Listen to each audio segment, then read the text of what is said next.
After I received the diagnosis of breast cancer from the doctor, I drove home and I spoke to my husband first and let him know what was going on. And then we told our children.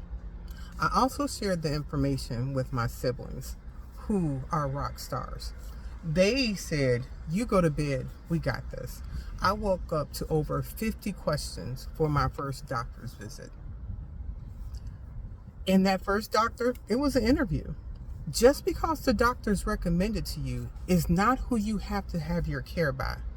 You need to be the most interested in your own well-being. Those doctors are well-meaning, but they see a lot of people, and you have to be your own advocate. I was able to have my late husband and a girlfriend with me, and they made sure that I was on point. Sometimes I was on speakerphone with one of my siblings in a phone call because they may have had questions that I was not aware of. And after seeing a couple of doctors, we decided the best place for my care was Memorial Sloan Kettering Center. It was in New Jersey. It was a 90-minute to 2-hour drive one way. I had no idea how we were going to make that happen, but we were aware that that was the best place for my care.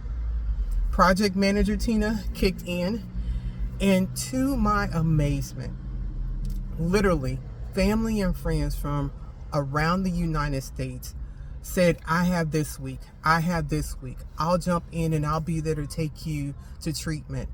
And I would get in the car and I would fall asleep 10, 20 minutes into the ride. And I knew that was probably frightening for my friends to see how just unengaged I was. My energy level was so low.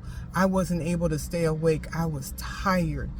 My brain was racing. And not one of my friends complained. Not one of them was upset. They served. Friendships and family, they were amazing. And then I messed up the schedule, and there was one day that I didn't have it covered and I had treatment. And I said, I'm just going to drive up to Memorial Sloan Kettering. I can probably make that cup of coffee, and then I'll stay the night and be there. And God is amazing. A friend called me the night before and she said, "I'm so sorry.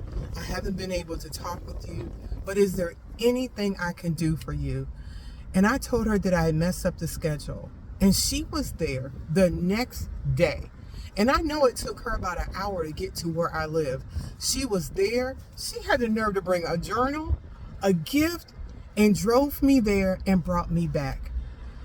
And it was amazing. Even everybody else that had taken care of, done things, I was like, God, you are watching over me. You are keeping me in this process.